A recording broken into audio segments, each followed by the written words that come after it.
Magnetotactic bacteria live in human blood for 48 hours. It's been proven, it's been published.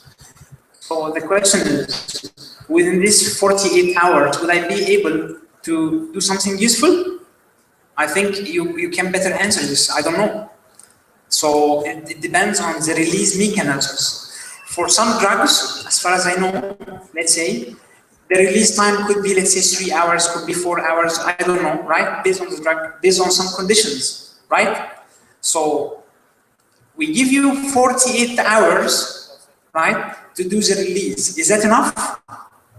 It depends on a lot of things. No, I'm asking about the reverse. Can it cause harm in this 48 hours?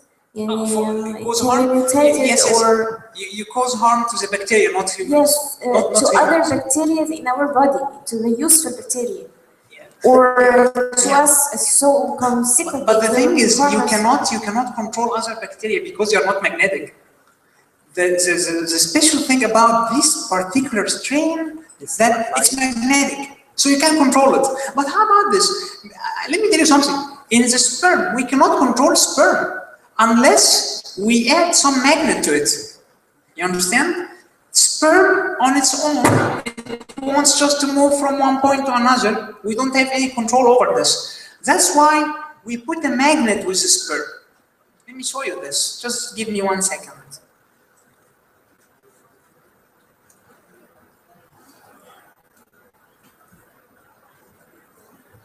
Here you go. This is a sperm, but it has a magnet. This black thing, this black ugly thing, it's a magnet, it's a tube. And the sperm is getting inside it. But without this magnet, you won't be able to control the sperm. And you won't be able to control the E. coli. You understand? We only use the sperm to provide a propulsive force. The only microorganism we can control is the magnetotactic bacteria, because it has magnet. It has magnet inside the cell. And we don't put the magnets. It just develops, each bacterium develops the magnetosomes, or what's called magnetite nanocrystals. We don't interfere with that. We just provide the vitamins provided in the HCC protocol. Okay, thank you. Thank you.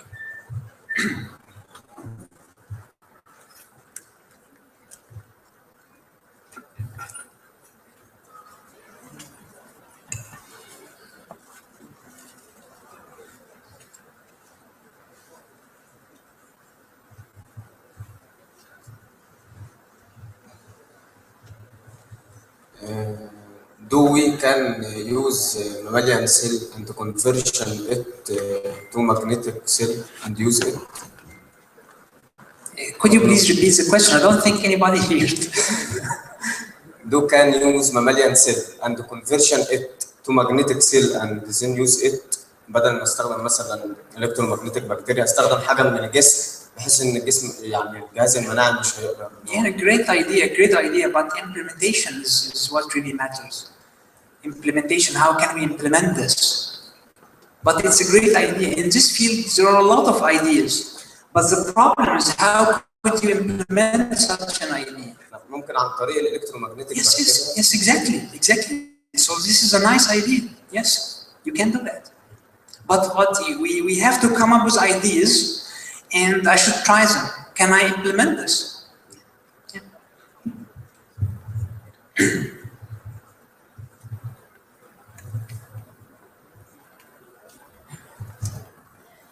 Then we use the sperm itself and provide it with magnetic field, or we mimic their motion by fabricate the magnetic field like that. Yes. We fabricate microtubes. These are microtubes, you see? These tubes, they are magnetic. They don't have cells. Not the sperm itself. Yeah, I'll explain to you. Get a container, a petri dish, and put some sperm cells, okay? No problem, okay? Then put some microtubes and go under microscope. In 5 minutes or less than that, you will observe coupling between the magnetic tubes and the sperm cells. Natural sperm? Yes, yes, of course. Yes, yes. Once you have this coupling, you will see that the tubes are moving. The other tubes won't move.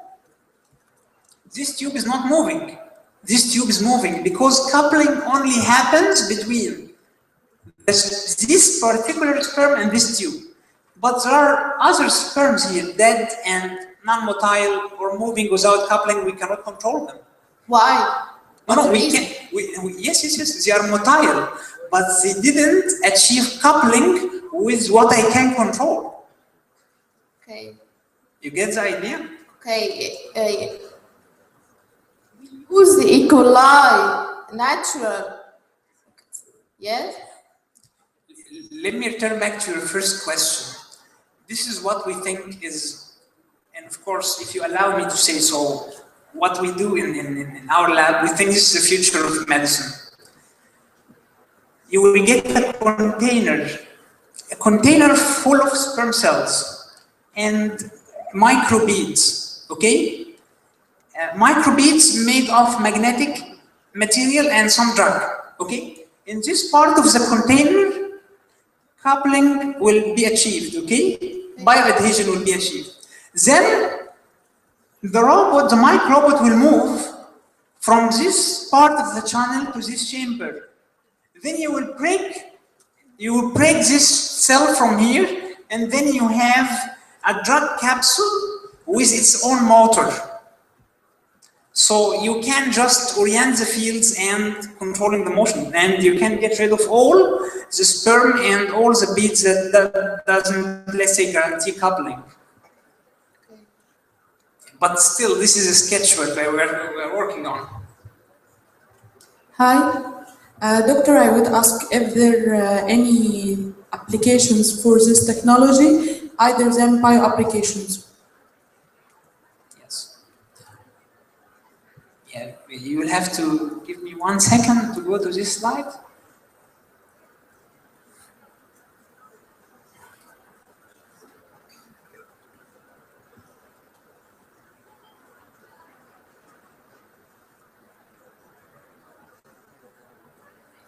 Check this out.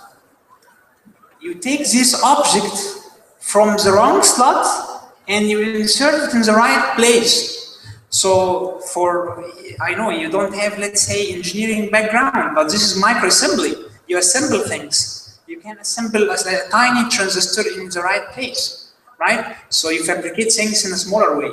So this is another application. Microassembly, micromanipulation, microfabrication. Doctor, the micro robot sperm, is it a real sperm or an artificial one? Thank you. Both. We fabricate robots that are similar to the sperm. This is one robot that we call magnetosperm.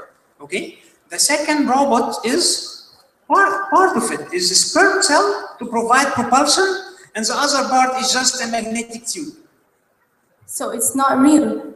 Yeah, it is magnetic, yes. It is real. It's a sperm. Let me show you. Hold on.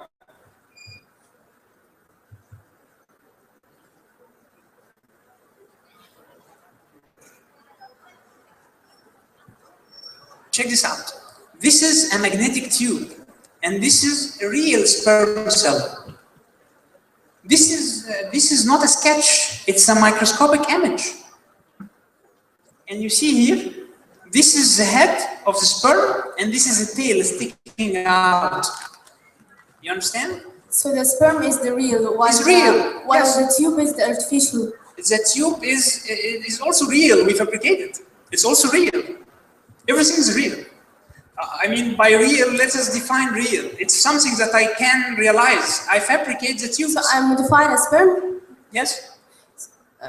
So you get sperm cells from some people who donate, okay? Then you achieve coupling between the sperm cells and the microtubes. Then you get a micro-robot. How can we control it with a magnetic field then? Yeah. Good question. just get a hand magnet, and by just playing with the magnet like this, it will orient along your along the orientation of your hand. I mean, it's nature. Its nature is magnetic.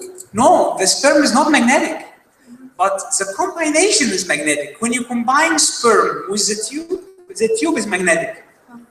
So after reaching its destination, how could I like isolate the magnetic or the? No. You don't. Once you reach your destination, just stay over there by just reversing the magnetic fields. Keep reversing the magnetic fields because it won't stop.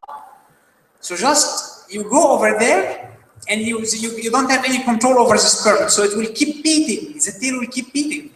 So just reverse the magnetic fields, and the robot will keep oscillating around one point. Then you hope that the drug release will happen during this time. Okay, thank you. Thank you. Please, doctor. I don't understand why you move the sperm from place to place. Why?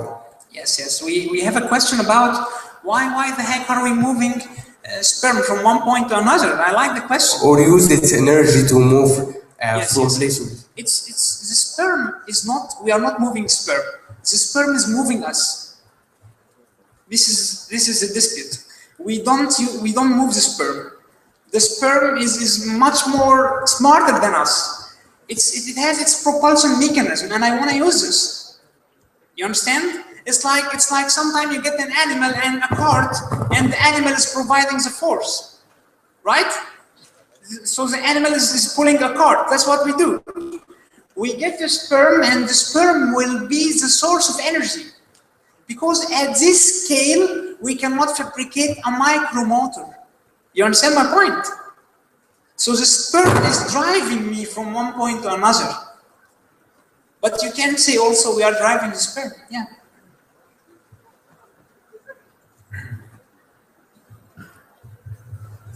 Doctor, as far as I know, sperm cells don't live for a long time. So how can we overcome this problem to target a drug maybe? It's by experiments they die after 2 hours. So they die after 2 hours, right? So if you can do your experiments within 2 hours, that's a good microbot for you. But how about this? You still have, let's say, group of, it's like you have a truck, you have a Ferrari, and you have, let's say, a SUV. You use which car for which application? You understand? So if your drug run in less than 2 hours, okay, use this one. If the drug release requires more, use the sperm. Use the bacteria, the magnetotactic bacteria, right? So that's why you have a variety of microrobots. And based on your application, you will have to pick the right microbot. Okay, my question would be about sperm cells again. Can we take the tail or reuse it after being dead? That is all about the energy it has inside the cell itself. So, can we take the tail maybe and reproduce it or maybe give it more energy? It's like, I see now how you're thinking. You're saying, why don't we just get dead cells with excellent design and put some nanomimagnets in the head? I like it, man. But there's something. When the sperm is dead, the question is, and I'm thinking with you, does it lose its elasticity? Maybe it will not be elastic enough. I don't know this. I don't know. Yeah. So it's a nice idea. Okay, thank you so much. Thank you. Well, let me tell you something. Some research groups, they managed to put nanocrystals, nanoparticles inside a living sperm cell. They put nanoparticles, magnetic, to control it, but it affected its motility. Affected the motility. Okay, thank you so much. Thank you. Yeah, we get the mic. We get the mic. Doctor, regarding the control, you always talk about controlling it by using magnetic field. Can't I just coat it with a specific molecule that's specific to the target cell? I mean, I know that, for example, hepatitis C targets the liver because it's receptors where the virus can be fitted. Can't I use something like that, and I, instead of the magnetic, which you said there are some difficulties in using it? Yes, so yeah, you're right. There are many techniques to control microbes. The techniques that we can do in our lab is magnetic based. This is also bounded by our knowledge, by our capabilities, by the knowledge of our group. But you are saying, if I can do something else, that's fine. Yes, yes. Second question. Regarding the kinetics of the microrobot, can it just inject in the bloodstream, leave the bloodstream, enter the tissue fluid? Can it return back to the tissue fluid?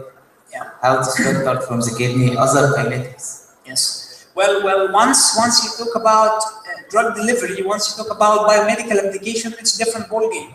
Because inside my body, inside the petri dish, everything is different, right?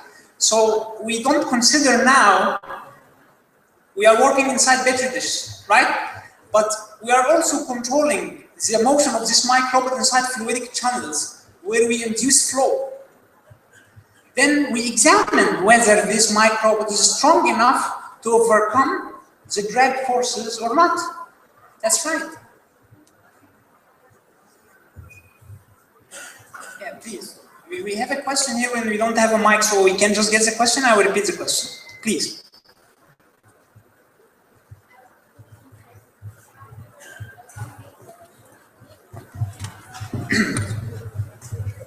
Doctor, I wanted to know the mechanisms that can make the capsule move by the nano or micro robot without touching it. How? So, From the previous slide.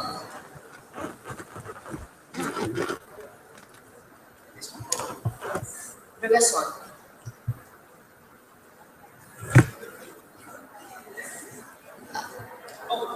You mean without adhesion, right? I got you. So, yeah.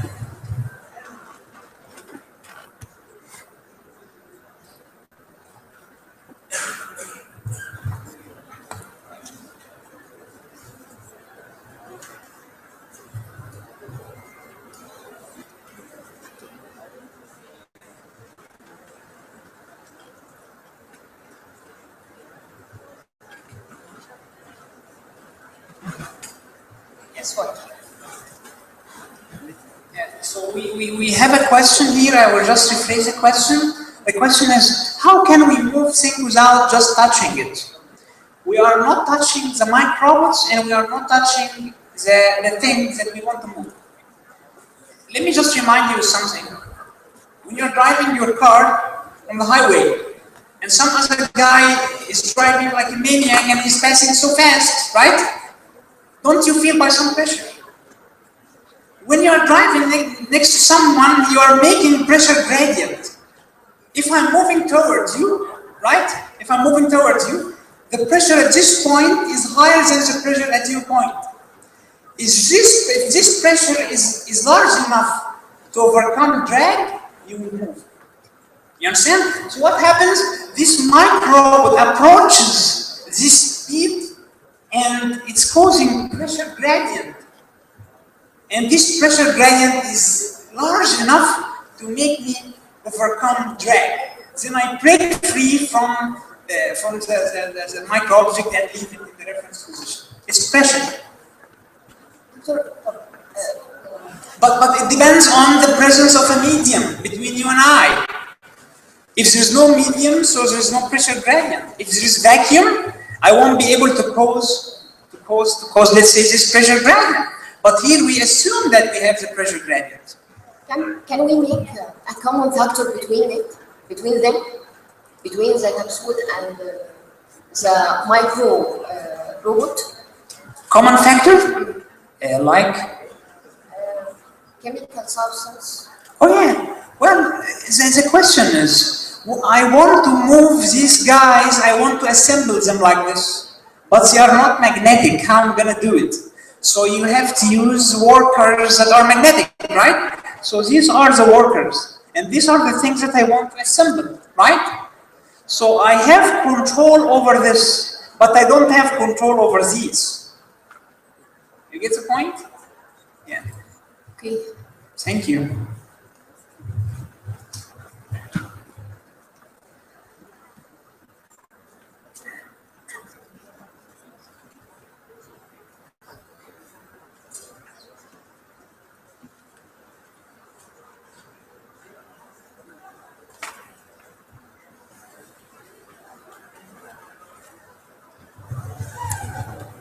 Doctor, this is that magnetic field affecting the electric charge of the nerve.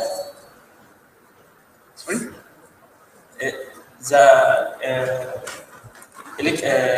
magnetic field of this magnetic affecting the electric charge of the nerve. Let me tell you something. Let's do it the other ways around. God forbid we can, let's say, examine ourselves inside MRI. Okay? MRI provides like 3-4 Tesla. Okay? 3-4 Tesla. We are using magnetic fields that's 2,000 times smaller than this. We are using 2 millitesla, 3 millitesla to control these problems. We are using a very, very weak magnetic field. So I've been told that this is the last question. So thank you for having me today. Thank you.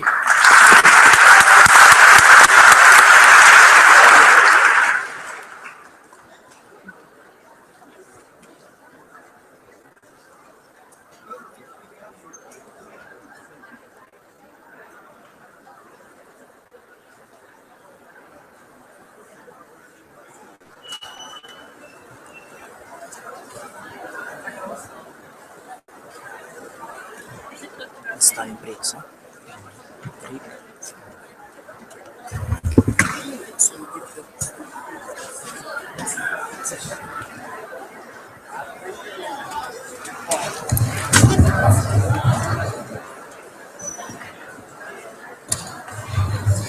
بعد أن أخضعنا مع علمائنا في بحر من العلوم المتنوعة، يسعدنا أن نقدم لكم مفاجأة المؤتمر مع موتيفيشن توك مع أمنية وبيديك بيرفورمانس مع ميدو.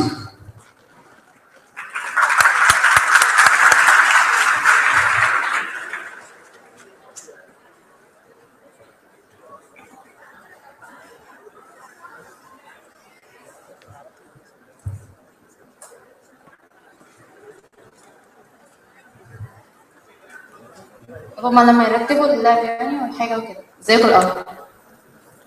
السلام عليكم. صاحيين؟ تمام؟ سامعيني كويس؟ كله سامع؟ طيب تمام. احنا هنتكلم النهارده عن ايه؟ مش عارفه بس هنتكلم شويه يعني. طيب هو طبعا قعدنا النهارده وامبارح عمالين نسمع حاجات علميه قد كده كتير جدا جدا جدا، وحاجات لذيذه وتعلمنا واستفدنا حاجات كتير قوي، وفي نفس الوقت في ناس نامت ورا معرفش ازاي يعني، او كانوا حاطين كراسه كده نايمه، وفي ناس بريك وكلام من ده يعني. بس هنشوف النهارده حاجه كده صغنونه كده، وبعدين هنلعب شويه، وبعدين ايه نروح ناكل بقى. طيب دلوقتي الصوره دي بتقول ايه؟ stay hungry stay foolish. يعني ايه؟ حد يعرف اصلا الكلمه دي؟ حد قرا عنها قبل كده؟ اي حد؟ يا نهار ابيض صح. طيب stay hungry stay foolish، خليك جعان، خليك احمق.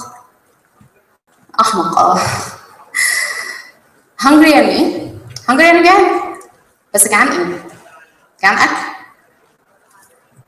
معلومات، كل حاجه. ايه تاني؟ what؟ curious يعني فضول. خليني جعان، عندي فضول. فضول في ايه؟ علم، knowledge. ايه تاني؟ طب مين عنده اخ صغير بيبي سنه سنتين؟ تمام. اخوك دايما بيبقى جعان؟ اي حد بياكل معاه يعني. بياكل معاه، تاكل طول الوقت يعني. بيبقى جعان اكل، بيبقى جعان عمال يعيط عشان ينام، بيبقى جعان عايز يلعب، بيبقى جعان عشان يتشال. صح؟ صح ولا لا؟ قول لي. صح والله. تمام. طيب هي المقولة دي أصلا معروفة، حد قالها. مين قالها بقى؟ ستيف جوبز. ستيف جوبز قال لنا خليك جعان، خليك فولش، خليك أحمق. في إيه؟ في كل حاجة. حد هنا قال لي كل حاجة، صح؟ كل حاجة. كل حاجة إيه؟ كل حاجة في النولج، كل حاجة في اللعب، كل حاجة في الفكر، في الحياة، في أي حاجة في حياتي أخليني دايما جعان فيها، وأخليني برضو فولش فيها. ما بقاش كده عايزها لمجرد ان انا عايز اعدي بيها درجات. خلوا الكلمه دي عندكم، الدرجات، ماشي؟ فستيف جوبز قال لنا your time is limited. فعلا احنا حياتنا الله اعلم احنا هنعيش لغايه امتى. في ناس بتعيش 10 سنين، في 20، في 50، في 100، وفي 120 سنه بس ما عملش اي حاجه في حياته خالص. طب احنا لو انا دلوقتي عندي 20 سنه بس عملت حاجه صغيره جدا بس اثرت في المجتمع صغير او شخص واحد بس عمل حاجات كتير قوي، الشخص اللي انا غيرت فيه ده، يبقى انا كده عملت حاجه في حياتي في ال 20 سنه دي ولا لا؟ عملت. تمام. هو بيقول لك ايه بقى؟ Don't waste living someone's life. ما اعيش حياتي طبقا لكلمه حد. مين هنا في طب؟ ارفع ايدك فوق فوق فوق فوق. طيب ربع قاعة طب. ربع قاعة طب، كام واحد جاب الطب بالدرجات العالية بتاعت الثانوية العامة اللي احنا عارفينها بس عشان بابا وماما قالوا لي ما تضيعش درجاتك ولازم تخش كلية طب؟ ارفع ايدك. 1 2 3 4. كام تاني؟ طيب 4. يعني هو تقريبا الليميت اللي كان رافع راس ايده في الأول تقريبا يعني ايه ضعفه او ضعفه شويه. يعني 4 من اللي قاعدين هنا دول بابا وماما قالوا لي لازم اخش طب عشان انا تعبت في ثانويه عامه ما ضيعتش درجاتي دي. طيب دلوقتي هو انا عايش حياتي ولا عايش حياه بابا وماما؟ المفروض اعيش حياتي انا، صح؟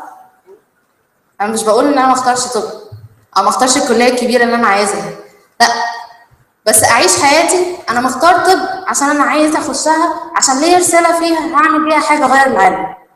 هي دي اللي انا عايزها. الكلمه دي هي الاساس. انا داخل ده ليه؟ انا عامل ده ليه؟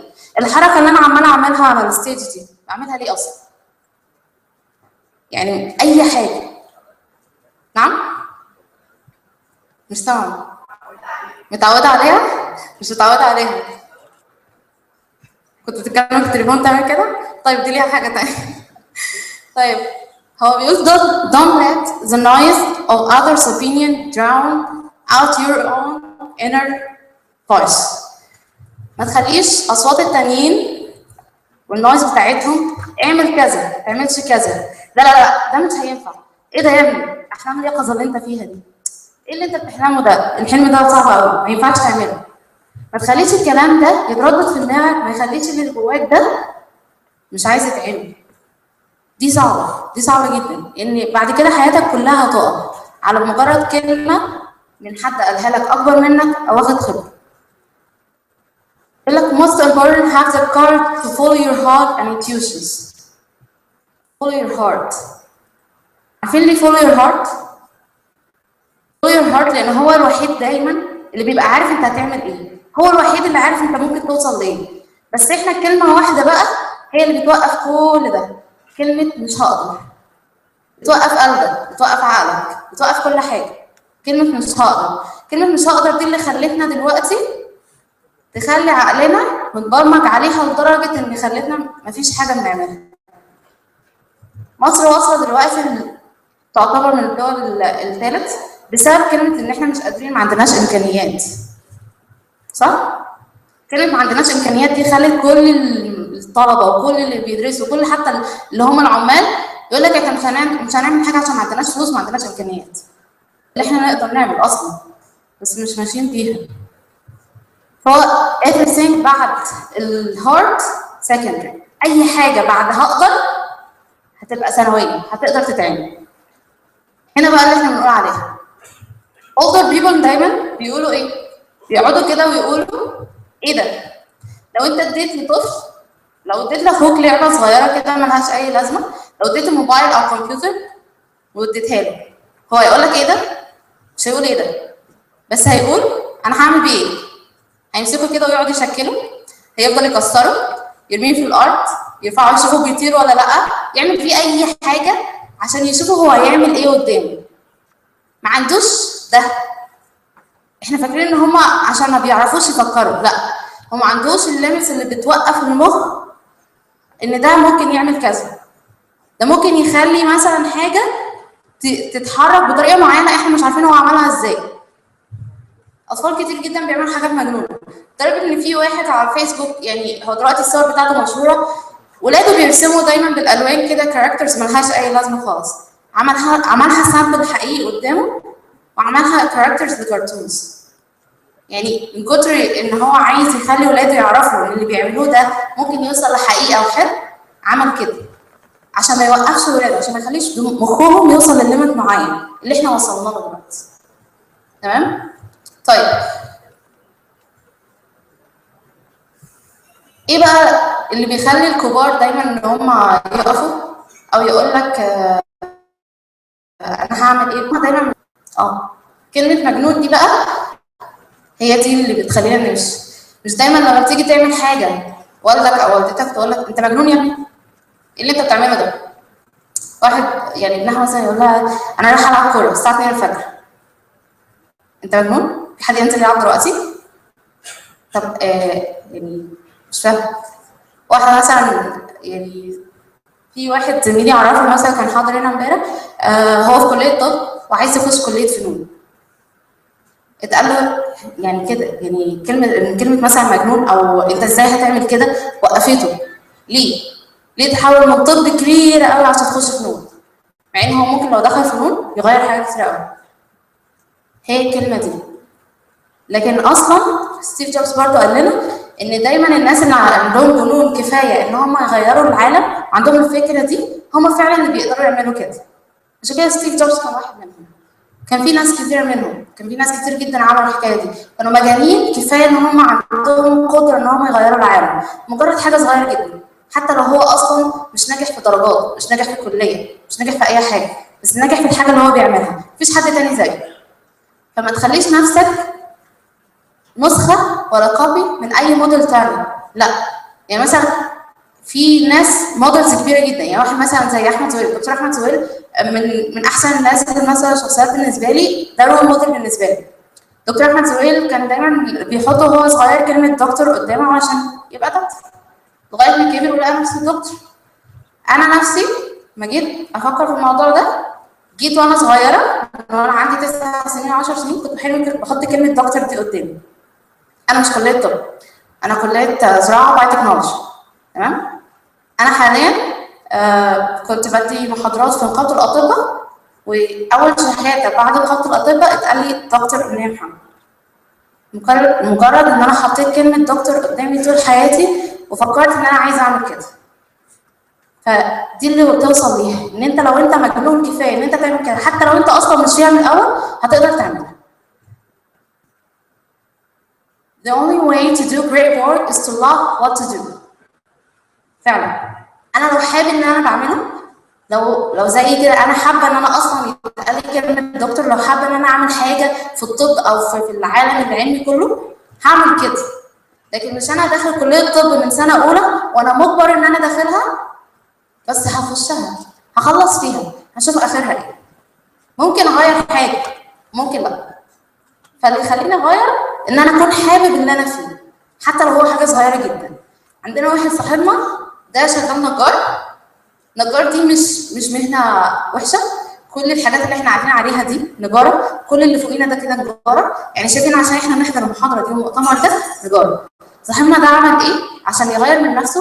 هو كان اوريدي كان دخل ثانويه عامه، بس ما حبش ان هو بعد ما اتعلم هعمل ايه؟ وانا لو دخلت هندسه ولا طب هعمل ايه؟ انا مش شايف نفسي بالكلام ده. بعد ما دخل النجاره عمل حاجات كتيره جدا، جه راح عامل كرسي، عارفين الكرسي اللي هو الهزاز؟ عارفينه؟ كرسي الهزاز ده كلنا بنحب نقعد عليه عشان نستريح او نريح دماغنا او كده. هو بقى قال ايه؟ طب ما هو ده موجود في كل حته، طب الناس كلها بتقعد عليه وبتحبه، حتى في مصر بيحبوه كده. طيب انا هعمل حاجه ثانيه بقى، ليه ما عملش كرسي بعد ما الشخص يقعد عليه ينام بعد ربع ساعه 15 دقيقه بالظبط؟ ازاي هو عمل كده؟ ما يعني هي ده سؤال جه في دماغه ولا انا عايز اعمل كده. قعد يفكر يعمل ايه وجرب كتير جدا جدا جدا، وعمل كراسي كتير قوي لدرجه ان تركيا بتاخد منه دلوقتي الحاجات بتاعته، يعني بيطلبوا منه الكراسي بتاعته والحاجات بتاعته. جه بقى في الاخر مجرد ما هو عمل كده اتعلم ازاي يعمل بحث وازاي يدور في الموضوع ويكمله، لغايه ما عمل بحث علمي في ازاي الشخص ينام على الكرسي بعد 15 دقيقه. الشخص ده دلوقتي مطلوب بره عشان يقدم البحث بتاعه ويعمله وينفذه وياخدوا الكراسي بتاعته يصدروها بره في العالم. متخيلين هو عامل ازاي؟ هو ما درسش بحث علمي. كام واحد فينا اصلا كان في طب وفي صيدله وكده ما كانش عارف يعني ايه اصلا بحث علمي من الاول؟ كام واحد؟ كتير. ده ما كانش داخل كليه اصلا، بس عشان حاجه في دماغه هو حاببها، عشان حاجه في دماغه عايز يعملها. وكان اهله رفضوه في الاول اصلا عشان ساب ثانويه عامه وساب البيت واتعلم لنفسه وصرف على نفسه وقعد في بيت لوحده، بس في الاخر وصل لايه؟ دلوقتي العالم طالبه واهله دلوقتي فخورين بيه ان هو عمل بحث عالمي بره. شايفين عامله ازاي؟ عشان بحب اللي انا عايزه بس. تمام؟ مين تاني بيحب اللي هو عايزه؟ مين عارف مارك؟ كلنا. مين ما يعرفوش طيب؟ اكيد ما يعرفوش. مارك ده بقى اللي عمل فيسبوك. مارك دايما بيحب الجنون بتاعه. هو كان متميز في الكليه بس مش عايز يكمل الكليه، ده فرق. فمارك كان بيقول ايه؟ if you just work on stuff that you like and you are passionate about, you don't have to have a master plan with things you will play. ده صح. انا فعلا لو حابب وعندي passion في اللي انا بعمله مش هفكر هيجي ازاي. ليه مش هفكر هيجي ازاي؟ بيجي تلقائي. وايه تاني؟ ايه تاني؟ انتوا نايمين ولا ايه؟ بيحط ايه؟ بيحط ليميتس عليا. طيب الموضوع اللي انا بكون حابه بيبقى فيه باشنت. اولا في كلمه في القران تخلينا نعمل اي حاجه احنا عايزينها. وسخرنا له. ربنا مسخر لنا الارض. عارفين هي ايه كلمه مسخر؟ كلمه مسخر دي يعني انت لو تقدر ان انت تخلي الارض دي كده تتحرك بيك هتتحرك. لو تقدر تخلي السجاده دي بتطير زي سام دات هتتحرك. لو تقدر تخلي اي حاجه قدامك تعمل اللي انت عايزه هتعمله. عشان كده وسخرنا له. وسخرنا له دي كبيره جدا. يعني اي حاجه انت عايزها تقدر تعملها في الارض. بس ايه اللي بيوقفنا؟ ما اقدرش. دي اللي خلت الليمت بتاعت عقلنا يقل. مين اتفرج على فيلم لوسي؟ لوسي بتاع سكارلت وعمرو واكد. ايوه. فيلم لوسي ده بيقول ان المخ بتاعنا مثلا 100% واينشتاين مش عارفه كان كام %، والمفروض ان احنا بنستخدم حوالي 4% بس. ولو احنا وصلنا ل 10% من استخدام المخ ده هنعمل حاجه فظيعه ويستحيل نوصل ليها، زي مثلا المعجزات او مثلا ان احنا نحرك حاجه بعينينا او نسمع افكار الغير او نسمع عن بعض او حاجات كتير جدا. تخيلوا الحاجات دي اصلا المفروض ان هي تحصل بكلمه وسخرنا له، المفروض ان هي تحصل. بس هي وقفت ازاي بقى؟ وقفت بما اقدرش. وقفت بالليمت اللي احنا حطيناها من زمان جدا. هي دي اللي حصلت. لو احنا بقى عندنا قدره ان احنا نرجع كده هنرجعها. طيب المجتمع بتاعنا بقى لذيذ بيعمل ايه بقى؟ زي ما مارك قال انه دايما بيشجع الهيروز والساينتست ريسيرشرز والانجينيرز اللي هم عاملين لنا حاجه، دايما بيشجعهم. هم دول الناس اللي فعلا الطف في كل حاجه لان هم ناجحين في عملهم. طب احنا المفروض نشجع مين؟ احنا المفروض نشجع اللي بيعالج حد من غير ما بيكون اصلا باين. دكتور عالج ناس كتيره جدا من غير ما يكون باين.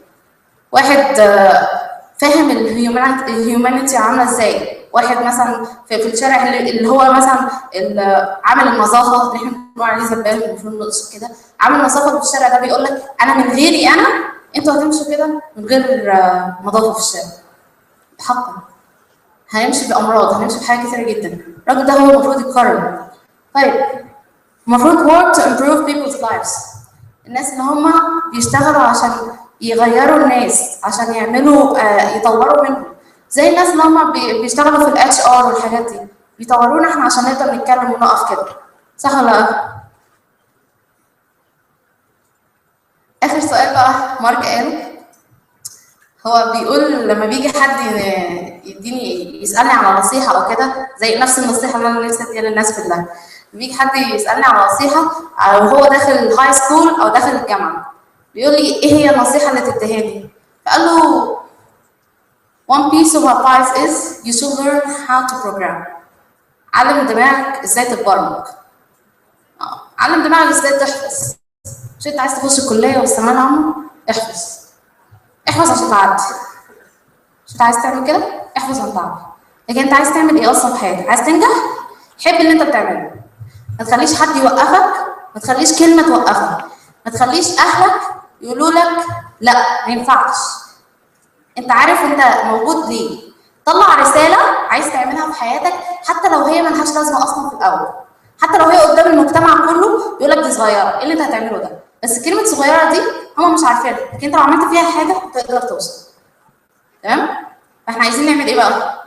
ورقه وقلم صغيرين كده، ورقه وقلم صغيرين، بسرعه بسرعه بسرعه.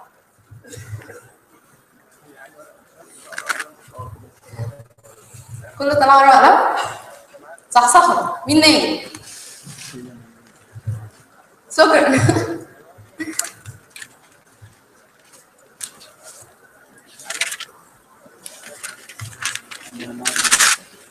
كل واحد يكتب حلمه لما كان هو صغير كان عايز يطلع يبقى ايه؟ ايوه عادي. اكتبوا في ورقه كده كان نفسي اطلع ايه وانا صغير. اكتبوا اللي انتوا كنتوا عايزين. واحد كان مثلا عايز يطلع لعيب كوره، واحد كان عايز يخش طب فعلا، واحد مش عايز يعمل حاجه. خليها في ايدك، خليها في ايدك. مين كتب؟ ايه ده؟ ايه الناس البطيئه دي؟ يا جدعان يلا بسرعه. خليها في ايدك. لازم تكتب. لا لازم تكتب. ما هي موجوده هنا بس مقفول عليها. اكتب. حاولوا ان نفسكم دايما ان انتوا تحطوا الفكره اللي في دماغكم في ورقه او في صوره او في اي حاجه. لو مثلا بتحب العربيات طلع صوره مثلا لويس او اي حد حطها على الحيطه، خليها قدامك على طول. ها مين لسه؟ كله كتب؟ طيب تحتيها على طول اكتب انت ايه دلوقتي. اكتب انت دخلت كليه ايه او بتعمل ايه دلوقتي.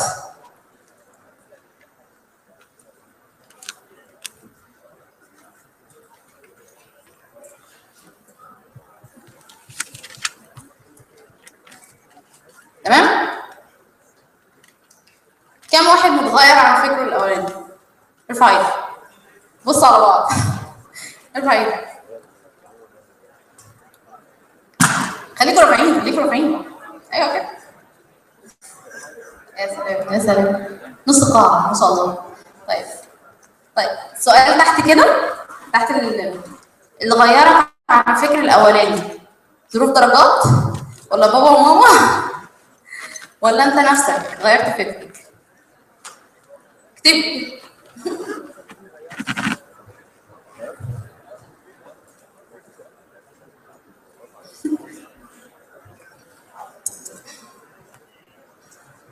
كتبتوا؟ مين ناقص لسه؟ بسرعه.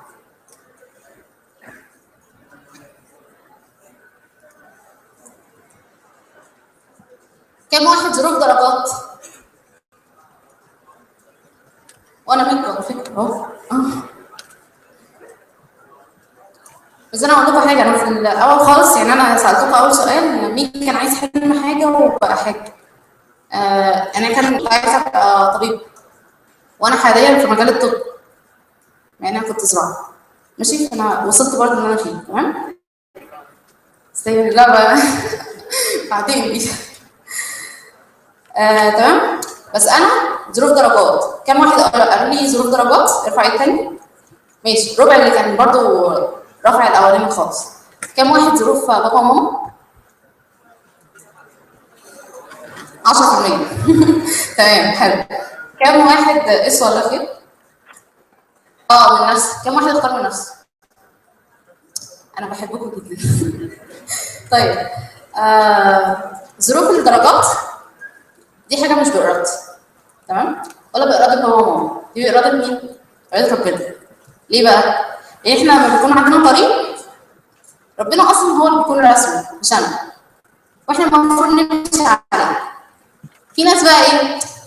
هو ربنا رسم الخط ده اهو موجود اهو، فانا وقعت هنا خلاص ارجع كده. خلاص انت اللي اخترت كده، انت حر. لكن المفروض الطريق ده ربنا رسمه امشي اكمل.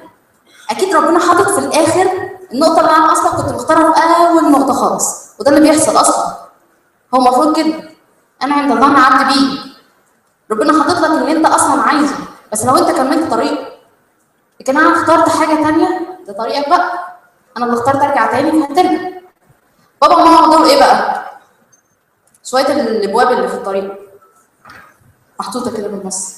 طب انا اعمل ايه بقى؟ افتح الباب يا عم، افتح الباب وعدي. عدي، ما تخلوهمش يقف. ماشي، هيقول لك لا لا لا لا، ايه اللي انت بتعمله ده؟ انت مش ابني وانا اعرفك. ايه اللي انت بتفكر فيه ده؟ ما عدا يعني في حاجات معينه، مثلا انت بختار حاجه، انت كنت في حاجه صغيره وعايز تبقى حاجه كبيره، اكيد مش هيقول لك لا. ممكن يقول لك لا، هتضيع وقتك. ليه تدرس كل ده زي ما انا بعمل دلوقتي؟ يعني مثلا انا المفروض 4 سنين زراعه، وعندي سنتين زياده، بقيت 6 سنين، ووقفت سنتين علشان اسافر ومش عارف ايه. ايه يا بنتي اللي انت بتعمليه ده؟ هتخلصي الكليه امتى بقى وتخلصينا؟ طب انا اقف ولا لا؟ ما اقفش، افتح الباب وعدي. خليهم يقولوا، ما هو الكلمه دي هتتقال وهتقف في دماغي شويه، بس خلاص خلصت، عديها بقى. هي دي بقى الحاجه.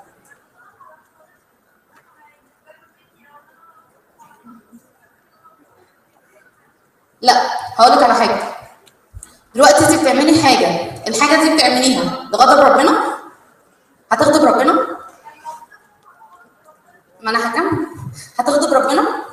الحاجه دي هتغضب ربنا؟ لو هتغضب ربنا يبقى ماليش فيها خالص. لو ليها رساله كملي فيها.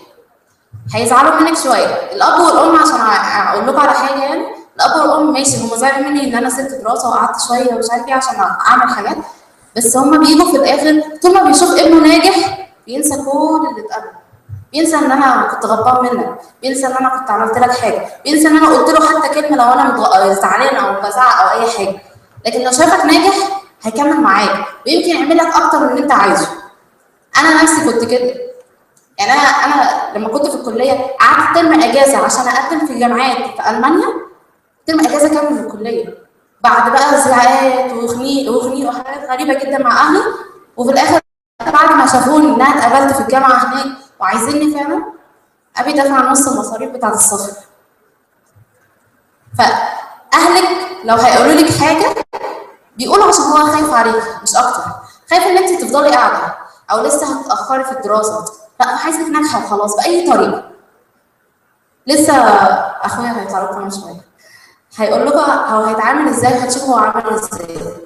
اخويا دايما بيقول كلمه جرب تجرب. جرب تجرب يعني ايه؟ جرب تجرب اي حاجه في حياتك، اي حاجه حتى لو الناس كلها هتوقفها. هو هيقول لك اي تعمل اللي هو لا ما ينفعش، ما تقدرش، ما ينفع. ايه الامكانيات؟ ما فيش امكانيات، ما فيش نفس، ما فيش اي حاجه.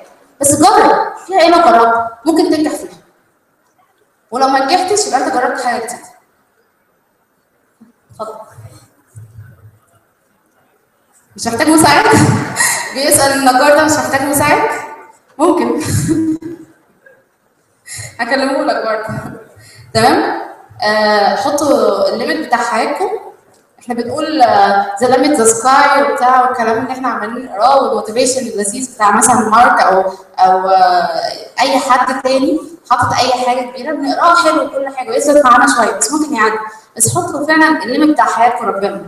لو حطيتوا ليميت حياتكم ربنا مفيش حاجه تقف قدامكم، لان هو فعلا اي حاجه ما بتقفش قدامك. فلا اهلي ولا فلوس ولا اي حاجه هي اللي هتقف قدامك. وجربوا تجربوا. شكرا.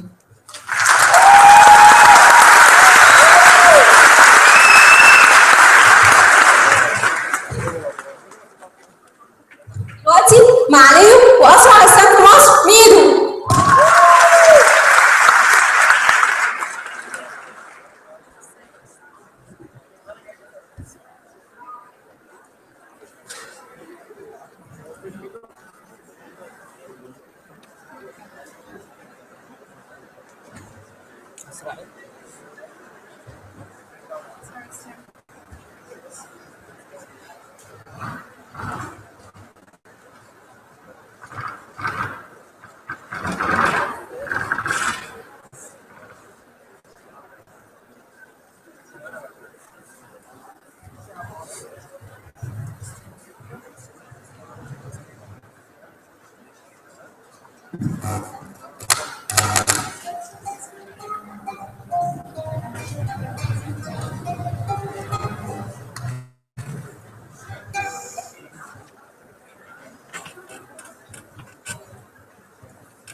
بداية سقفوا سقفة جامدة جدا جدا جدا لنفسكم.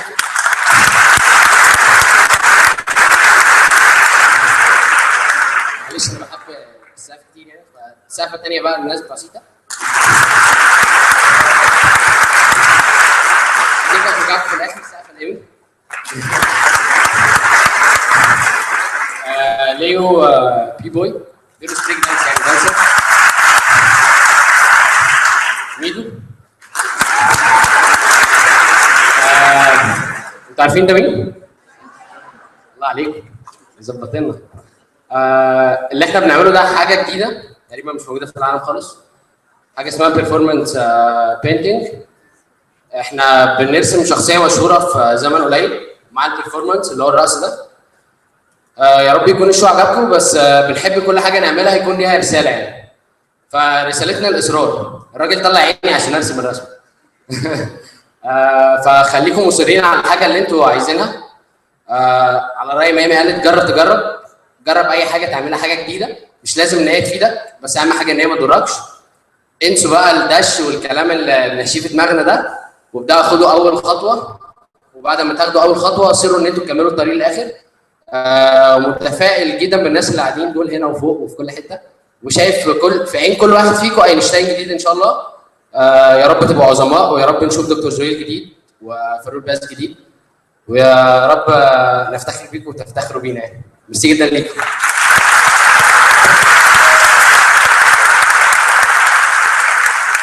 شباب دلوقتي ميعاد البريك هيبقى نص ساعة، تيجوا الساعة 2 بالظبط. استنى